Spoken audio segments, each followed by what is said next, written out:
On this day, 40 years ago, the world saw this on their TV screens for the very first time. Thomas is a tank engine who lives at a big station on the island of Sodor. Today marks 40 years, 4 whole decades since the first airing of the very first episode of Thomas and Friends, Thomas and Gordon, in 1984. It's kind of crazy to think that this show is this old. And the book series the show is based on turns a whopping 80 next year. Time is fleeting. How do I make it stop? In honor of Thomas and Friends' 40th anniversary, I thought about doing a giant video going over the history of the TV series. You know, starting from the very beginning, going over how the first attempt at adapting the Railway series for TV in the 50s was a total train wreck, pun intended, and then how 30 years later, producer Britt Allcroft came along and approached Reverend Wilbert Awdry about producing a show based on his books, and then mortgaged her house to get a pilot made, etc. But that's all been covered before, by me and many others. So instead, what I think I'd rather do is something a little more personal. Today I want to talk to you all about my story with Thomas. What this kid show about talking trains means to me, and what it has done for me, a now 30-year-old man. This is how Thomas and Friends changed my life, and why I am so thankful for it.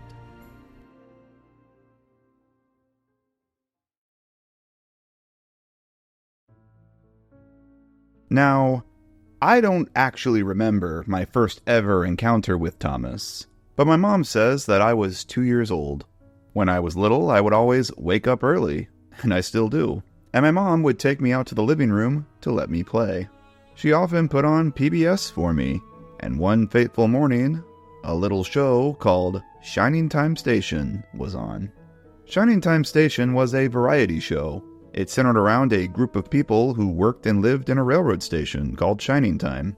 There was a magical foot-tall man called Mr. Conductor, first played by Ringo Starr and later by George Carlin, who lived in the station, and he would tell local kids stories about these talking trains who worked on a faraway island called Sodor. Whenever he'd blow his whistle and start one of his stories, a Thomas episode would begin. My mom says I was hooked instantly. I have no idea what the first episode of the show I actually saw was, but the one I have the most vivid memory watching was Percy Takes the Plunge, the one where Percy rolls off a key into the ocean. For some reason, this was the one that stuck with me the most, and the one that I always tried recreating with my own toys and mud puddles in the backyard. I loved it so much that my mom recorded the episode on tape for me when it once aired, so I could watch it whenever I wanted. And sadly, I'm sure that tape is long gone now. No one could have guessed that this would spark something in my little child brain. From then on, my childhood was Thomas, Thomas, Thomas. Those were the toys I played with. Those were the tapes that I watched, and it's all that I drew. There was just something about this series that spoke to me. Sure, the engines' faces didn't move, and the people all looked like store mannequins, but there was a real charm to it. And while I liked other shows too, nothing quite had the staying power that Thomas did. It was filmed on an all-model set, which gave it a grounded level of realness. Its score was totally unmatched. The episodes were short and digestible, and all its characters were memorable and very identifiable from each other, in color, in shape, in facial design. There was nothing else like it anywhere, and even as I grew older, the love that I had for it never left me. It was shaken a couple times, sure, but I always came back to it. Whoever could have known that such a simple show like Thomas the Tank Engine and Friends would go on to shape my life in so many ways.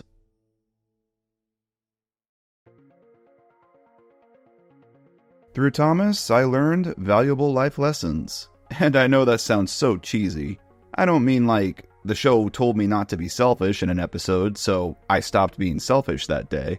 No, I mean in a much larger scope. This show presented its morals in such a digestible way through its means of storytelling and its characters, without ever being obvious about it. The show, at least in its early years, had a specific writing style that didn't talk down to its kid audience. This can mostly be attributed to Reverend Wilbert Awdry, the author of the books that the show is based on, and his approach to storytelling. He was adamant about writing stories in a way that both the kids and the parents reading the stories to the kids would enjoy. Well, when you're writing a children's book, you're writing for a whole lot of people. You're writing for yourself, to make sure that you've got it researched right. You're writing for the unfortunate parents who've got to read it aloud, time after time after time after time. You've got to put in little funny bits, subtle bits, which they'll enjoy, and then there's the simple slapstick stuff, which the child will enjoy. And thus, the stories were written with that broader audience in mind. Dialogue was snappy and fun to read out loud. A larger vocabulary was used. The characters talked and bantered like real people. Awdry knew kids were not dumb. They are intelligent beings that absorb all that is put before them, and deserve stories that didn't talk down to them or sugarcoat things. The show's episodes were based on Awdry's writings, so of course, they also had that same voice. But the show itself deserves a lot of credit too, for some of its best episodes, in my opinion, are totally original and not based at all on the books. I always look at episodes like All at Sea as an example of getting across a larger-than-life message in a kid-friendly, digestible way. In this one, Duck discovers a fascination with the horizon and wonders what lands lay beyond it. I wish I could sail to faraway lands, sighed Duck. As a steam engine, he stuck to his rails and never will have the opportunity to go see for himself. Harold, a helicopter who can fly anywhere he chooses, represents that exciting life that Duck dreams of having. Percy, who can't understand such big thinking, represents the cynical side in the rest of us, who know that Duck's dream is unrealistic. Engines can't go sailing, snorted Percy, because engines can't float. But Duck continues dreaming, longing for a life of adventures.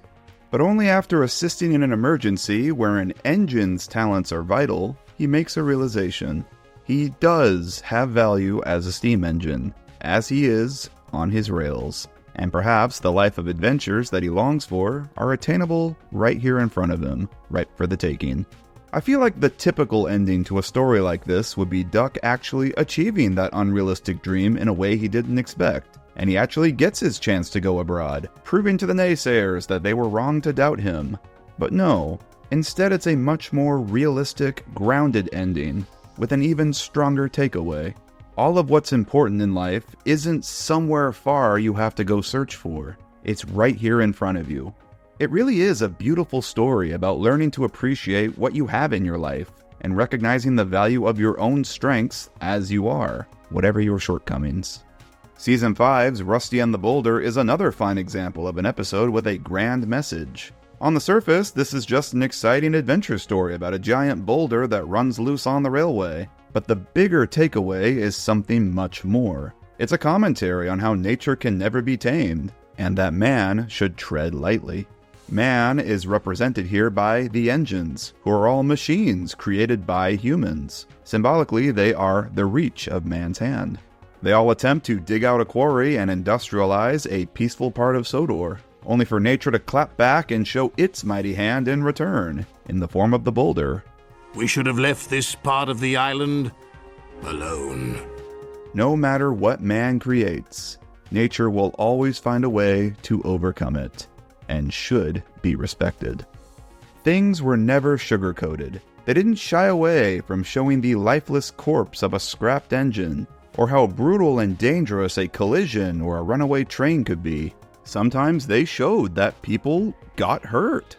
And what was so impactful about stories like these is that the morals were usually never outright stated. Yeah, there's a few sparse occasions that they were, but for the most part, the kid audience was treated with intelligence, and the episodes let them draw their own conclusions, which is something that George Carlin himself praised this show for during his time on it. The morals of these stories were never jammed down the kid's throat. They weren't blatant. They weren't in capital letters. They were gently massaged into the framework of the show. And it wasn't just the stories that were strong. Thomas's characters were larger than life too. All its main characters were very different from each other and had individual arcs. They all represented different traits of a child. One was selfish, one was vain, one was naive, one was cheeky and always pushed his limits. One was a joker, one always had common sense, one always had hardship that he struggled to overcome. Through Henry, I learned that there is always hope.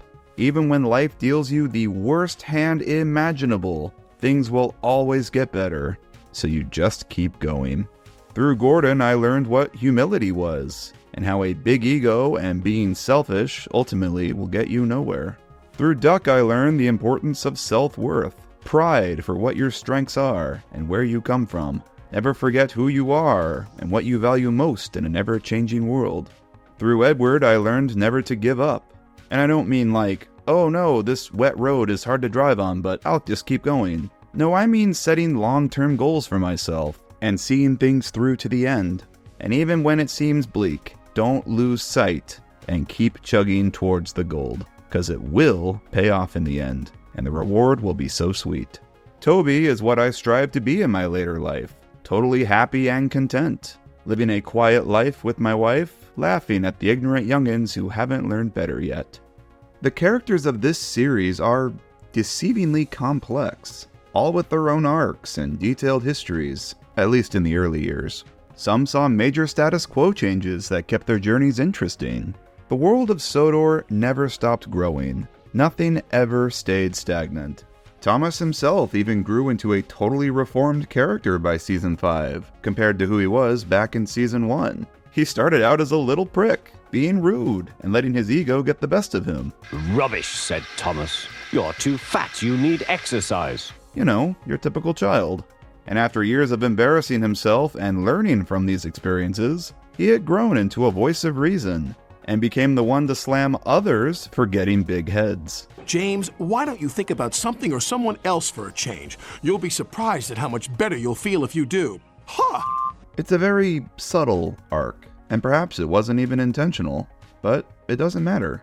The show's main character actually seemed to grow up over time, alongside its audience. As they got older and matured, so did he. Sadly, he and most of the others all reverted and became more flanderized as the show went on, as is the case for any long-running series. But the point I'm trying to make here is that there was a time in this show where continuity mattered, and that is the era that has always spoken to me the most. What also made these characters stand out is they never really got along. They always do in the end, of course, but that never stopped them from sometimes being quite mean to each other. They would talk back to authority and call each other petty insults. Engines don't wear scarves. Engines with proper funnels do, replied Percy. You've only got a small one. Call yourself a car? You're a disgrace to the road. Find yourself a scrapyard. They had a bite to them that made them feel so raw, more real and relatable, talking like how adults in a workplace would, not kids. And this made them fun to watch, and all the more satisfying when they got what was coming to them. It made the moments when they did choose to stand together against unjust causes, or when they chose to be really brave and be heroes, all the more significant. They don't just spurt empty typical platitudes and act good all the time. No, you, the one watching, learned through their mistakes. They essentially showed you how not to act. Don't be a selfish brat, or you'll end up stuck in a tunnel. Don't insult others for how they look, or you'll crash into tar tankers. Don't be nasty to others trying to help you, or a f***ing ship will hit you. Some people call Thomas mean-spirited, or my personal favorite, authoritative, for this reason. But no, I think it's effective for kids. We as humans learn through trial and error. We learn not to touch the hot stove by touching it. We don't learn from being told a platitude about being a good person and then being expected to follow it. You learn to be humble through experience. There is an authenticness to these characters and the storytelling that I find myself struggling to put into words. This show was so unlike any other TV series out there at the time, and little kid me was glued to it.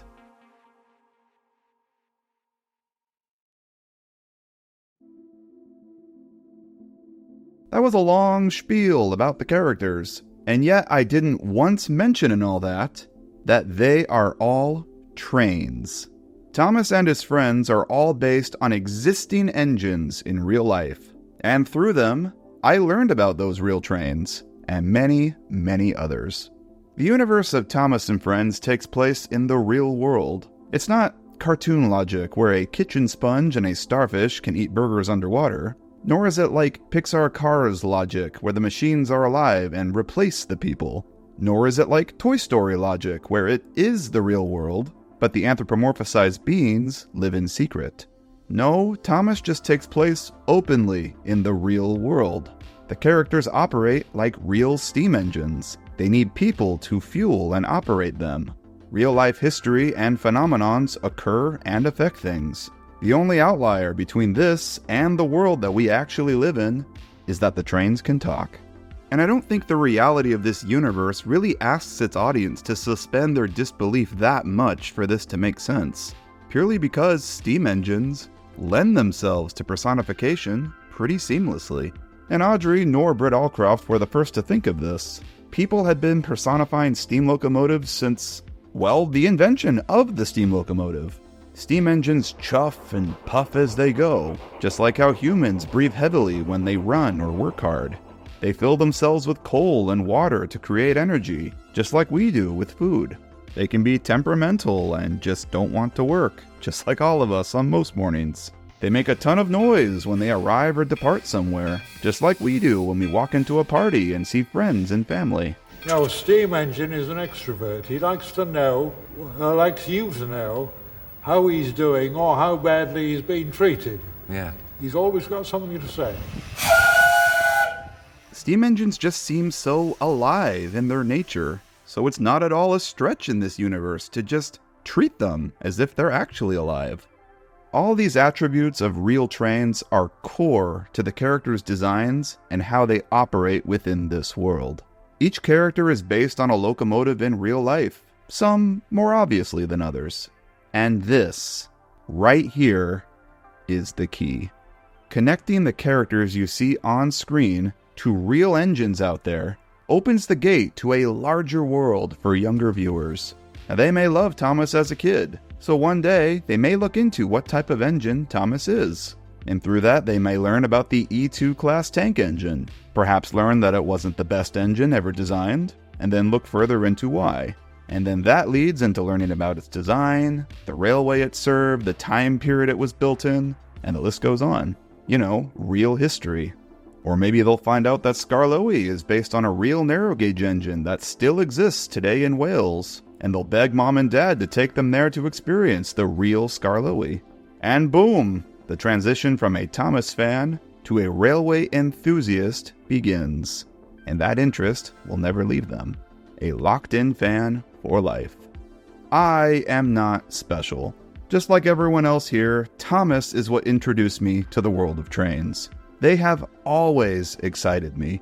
My favorite place in the world when I was a kid was the California State Railroad Museum in Sacramento, because they actually had real steam engines inside you could see up close and climb on. And this interest has never wavered. It's simply a part of who I am as a person. Everyone in my life knows me as a train guy. I have traveled to the UK so many times to visit heritage railways and see these magnificent beasts at work. Seeing a video of a steam engine working online is nothing compared to experiencing the real thing.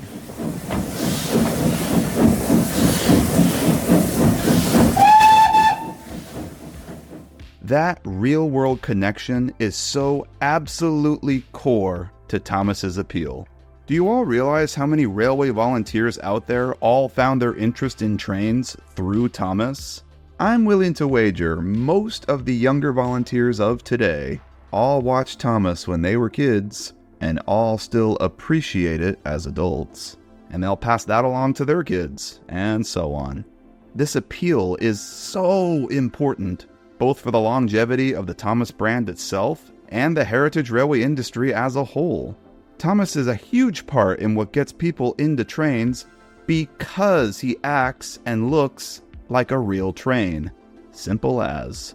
I think Chris Awdry, the son of Wilbert Awdry, put it best. You'll never find a story where, let us say, Thomas leaps off the rails and goes to rescue a sheep who's got stuck in a hedge, because engines don't do that. And it infuriates me to no end how the franchise's current owners continually, over and over, refuse to grasp that fact.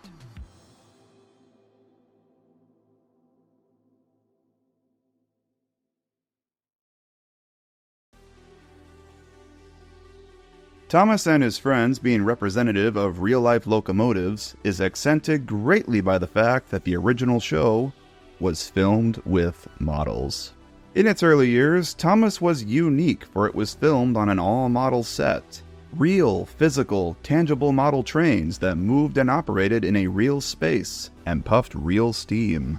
Everything you saw happen on screen was actually occurring on camera. The sets were large and scenic. Countrysides were hilly and vast. Areas of industry were grimy and crowded. It looked and felt real because it was real. This is easily the most recognizable era of the show. Everyone thinks of the model trains with the faces that don't move when they think of Thomas. And through this, I discovered an appreciation for models and the art of film. It's an endlessly fascinating medium that breeds creativity. And I have learned so much from the camera skill on display with Thomas. Much of which can be attributed to the show's first director, David Mitton, a former Thunderbirds alumni, who brought all of his knowledge of filming miniatures to Thomas. There's plenty of other people behind the camera that we can thank for this too, such as assistant director, then later main director Steve Asquith, and director of photography Terry Permain. There are so many things that I've picked up on from watching these episodes over and over again. Things like blocking, staging characters at certain angles and positions in the frame to emphasize how everyone is feeling in the moment. When Rusty confronts the Diesels in the scrapyard, the camera is far away and always looks down on him when the evil Diesels speak, which visually shows that he is a tiny outsider and not welcome in their otherworldly realm. But when Rusty talks back, the camera is at his level, showing he's plucking up courage to stand up to them. He gains the upper hand, and the blocking here visually communicates that. Or like how Sir Topham Hatt is often filmed. When he's being kind, the camera is level with his face, or sometimes looking down on him, visually showing that he's on the same level as the engines. But often other times, when he's giving orders or being stern, he's shot from the ground up with the camera looking up to him to make him seem more imposing. Because in these moments, he is the authority figure. It visually communicates that he has the power of the characters in the scene. Close-ups of the engine's faces are used with precision too. Every time a character speaks, it isn't a close-up. Usually it's a medium shot, or maybe sometimes a wide shot. They only cut to extreme close-ups when the engines make a realization, or have a burst of anger, or say something that's meant to stick with the audience. "I'm pulling a train," said Thomas. "Can't you see? Where are your coaches then?" Thomas looked back. "Why, bless me," he said. We do, quizzed Douglas. And what would that be? Scrap, said Edward quietly. Don't mention that word. It makes me wheels wobble. These are all pretty basic things, admittedly, that any director should know, but the point I'm trying to make here is that Thomas taught me all these. I learned about how filming and editing works through this show's directing style.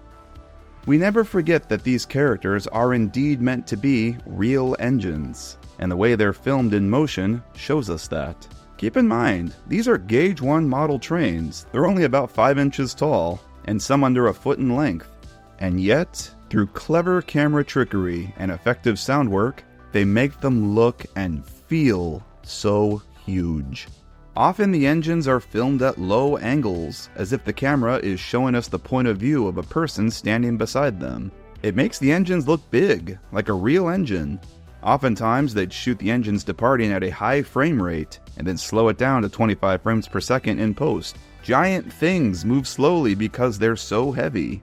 The steam moves slower. It makes them feel like they have an enormous amount of weight to them. I will always, always champion this shot of Henry departing with his heavy train as one of the best shots ever in the whole show for this very reason.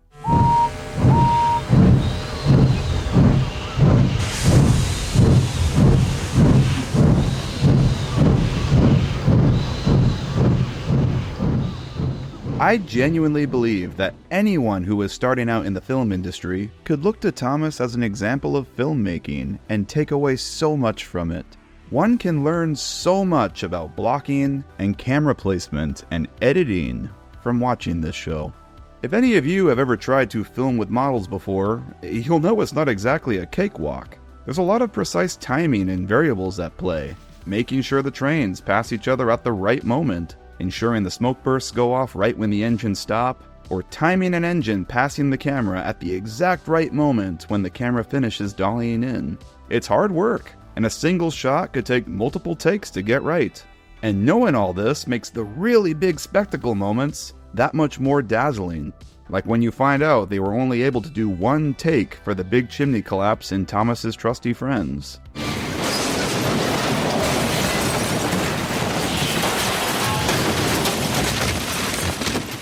And they pulled it off seamlessly.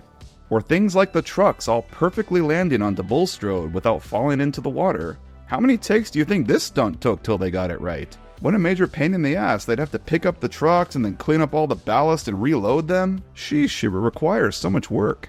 There's so much to appreciate within this medium, and it undeniably plays a huge part in why this era of the show is so timeless. The proof is in the pudding. 40 years on, and kids in 2024 are still glued to it. And I am no hater of CGI Thomas either. The later animated seasons came about well after I was a kid discovering the show for the first time, but they are also not without merit. CGI lifted the restrictions that a model shoot had. Now the camera could get really low to the ground and make the engine seem even more ginormous. Or it could do really impressive sweeping panning shots showing an entire location with no worry of a backdrop or the edge of the set being exposed. We could see angles of the engines that weren't possible prior, like their undercarriage and all the working pistons and bits that we couldn't see before. They could have a slight shake to them when their engines are turned on. They can move more slowly when they accelerate, and have a little perpetual motion to their bodies when they stop suddenly. They could take more visible damage after crashes, scrape up their paint, bend their parts, have their wheels falling off, etc. In a lot of ways, CGI provided an ability to make these characters appear more like real trains than the models did. That is, until they started doing stuff like this with them. And all immersion was lost.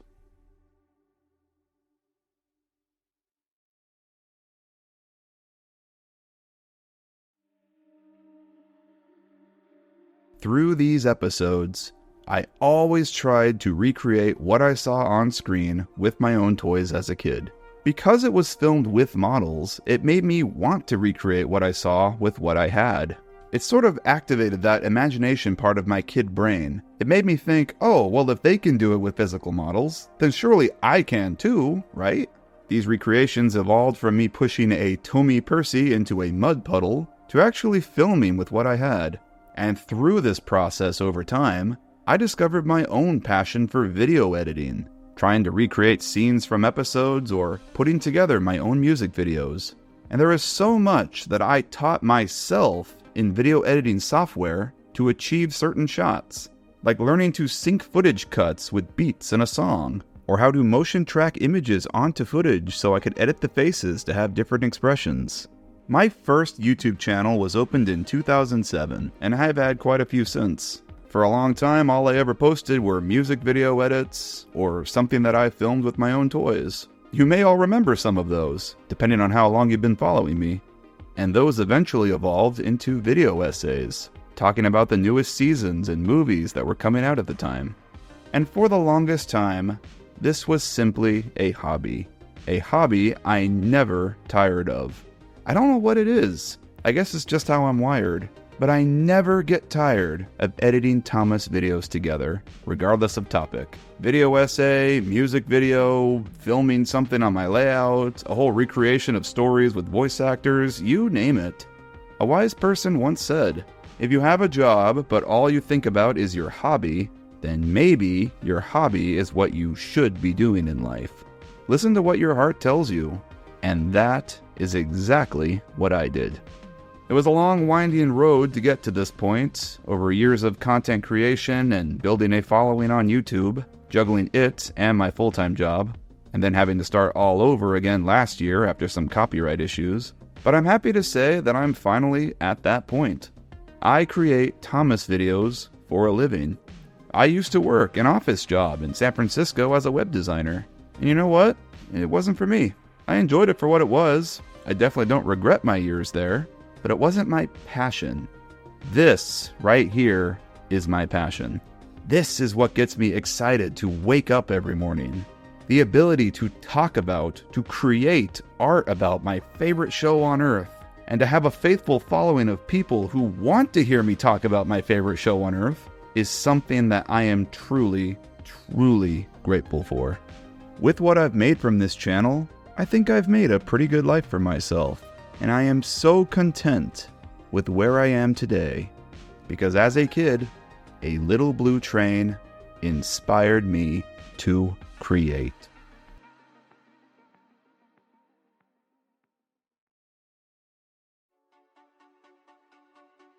And this last part just may be the most important of all. Through Thomas, I made friends. Lifelong friends that I still talk to daily today. Friends that I have traveled the world to go visit. Friends that have traveled to visit me and have been there for the big life events. Thomas is a show born from creative people, so it shouldn't be a wonder that it, in turn, birthed a community of them. This show has created a fandom of incredibly talented people, all with varying skills. You got your modelers, your 3D modelers, your composers, your voice actors, your writers, your editors, you name it. The Thomas fandom has it all. We are at the point now where the fandom's talents have peaked so much that we're able to create a completely new episode of the show with completely accurate prop replicas and all. The amount of meetups and events that this fandom organizes every year so fellow fans can meet up and show off what they've been working on is numerous now. Even the Heritage Railway scene has gotten in on it. The annual Audrey Extravaganza events at the Talyllyn Railway in Wales are some of the most popular and biggest earning weekends for the railway. It acts almost like a meeting ground for fans, a place where they can all come together and just be themselves, be silly, and be totally open about their love for this series and its characters. And what a more fitting place for this than at the railway that Audrey himself volunteered at. While not everyone gets along all the time, and opinions vary greatly from person to person, it is undeniable that creativity oozes here. Thomas created a space for people to come together and make lifelong friendships. Now you tell me, is there anything more wholesome than that?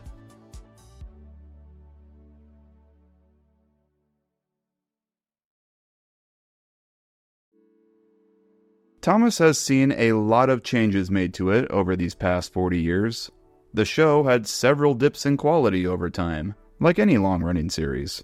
Sure, the show was outright bad on multiple occasions. Sure, it's been handled poorly from its many owners, and lost sight of what made it so unique and special in the first place. Sure, it may just be a silly talking train show whose main target is an audience that's less than half my age. And yeah, in 2024, Thomas as a show, as a brand, in its current incarnation, is probably at its lowest point it's ever been in its TV history. But you know what? This show, as flawed as it is, did more for me than I can possibly put into words.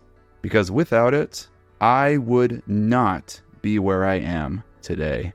And I know that I am not the only one whose life these engines have touched. I am just one of hundreds, thousands, millions of kids and adults across the world whose life was forever changed for knowing these talking trains. So no matter how bad the show gets, or how seemingly out of gas the franchise is, as long as those fans are out there sharing their passion and keeping the brand alive with their own creations, Thomas will never truly be dead. So I'd like to think that I speak for all the fans out there when I say, thank you, Thomas. Thank you for those childhood memories that I hold so dear. Thank you for teaching me those valuable life lessons through your complex characters and storytelling that didn't talk down to me. Thank you for igniting my interest in real train history and locomotive preservation. Thank you for making me appreciate the art of film and the craftsmanship of model production. Thank you for helping me discover my passion for video editing and leading me to my career as a content creator. Thank you for providing a space for like-minded people to come together so we could make those lifelong friends that we've known for years and will know for many more to come. And, well, thank you for just always being there, for being something that I could turn to put a smile on my face during dark days. From the bottom of my heart, thank you, Thomas, for being a friend.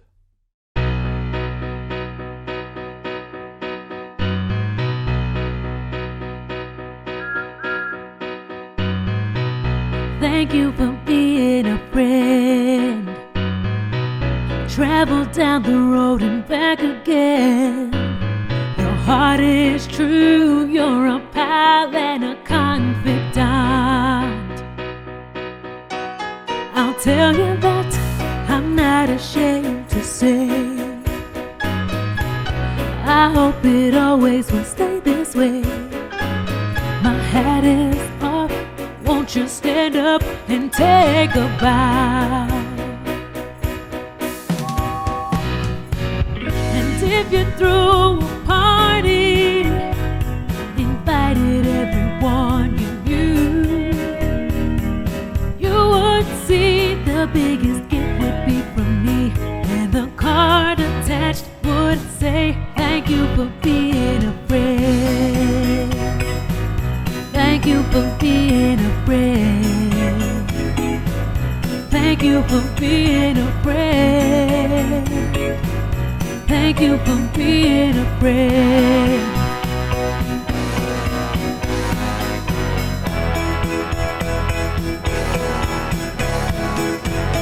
If you come off the track, then I'll be there to pull you back. Whatever you need, any time of the day or night. Well, I'm not ashamed to say I hope it always will stay this way. My hat is off, won't you stand up and take a bow? And when we all get older, with rusty joints and pains, that's great. Have no fear, even though it's hard to hear. I will stand real close and say thank you for being a friend. Thank you for being a friend. Thank you for being a friend. Thank you for being a friend. Thank you for being a friend. I wanna thank you. Thank you for being a friend. Thank you for being a friend. I wanna thank you. Thank you for being a friend. And when it's time for you to go into the night and morning glow, you'll hear me call from round the bend. I'll see you soon, and once again.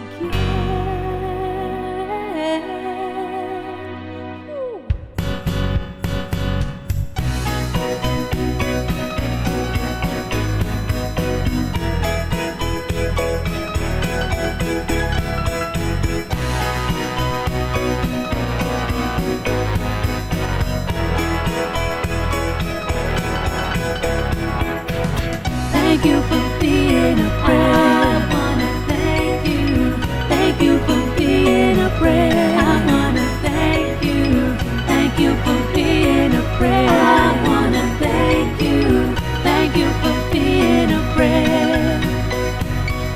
Thank you for being a friend. I wanna thank you for being a friend.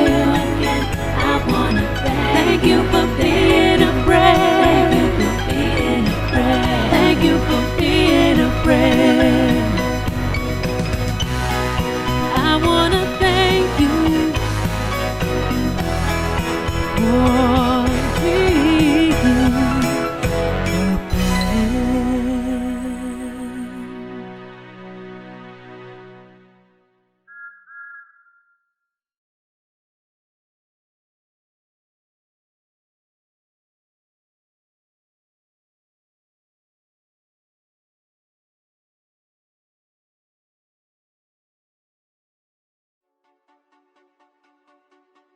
Today I want to shout out an up-and-coming channel, Talyllyn Talks, and specifically his video, Why Do We Like Thomas the Tank Engine? This is a deep dive into the psychology of why we are allured by the idea of talking trains, and to a much greater extent, anthropomorphized vehicles and objects in general. I tried my best to put it into my own words here, but Talyllyn Talks I think did a way better job. I definitely used this video for reference when working on this one. Go give his video a watch, and check out some of his others too. It's some of the best Thomas video essay content on YouTube. I want to give major props and a big thank you to everyone who pitched in for this project. Isaiah, aka One Tram Band, knocked it out of the park with the instrumental for Thank You for Being a Friend. He so cleverly wove the Thomas theme into it. Ugh, it totally melted my heart. I am so happy to work with him on big projects like this. He's always so communicative about what he's doing and really puts his all into the work. Thank you for the hard work as always, Isaiah. A big thank you to FlyingPringle for the Project Tiger Moth and Great British Train Show footage. And a huge thank you to Luke Ryan and the Talyllyn Railway for providing footage from Audrey 4. Links to all of their socials are in the description below. And be sure to also check out the Talyllyn's YouTube page. Their recent video for Talyllyn's 160th birthday is quite informative. So just a bit of an update on things from my end. Next week I will be off to Europe with my wife for a couple weeks. I do have another video on the way, which I'm still working on at the time of recording this, and it will be posted while I am over there. It's regarding discussion of some popular Thomas and Friends theories, so it's going to be a fun time. That'll be up in a couple weeks' time. And that is all from me, folks. Once again, major thank you to all my loyal patrons for the continued support and your patience. You all are the best, and I am so grateful for you. Talk to you all soon, folks. Bye-bye.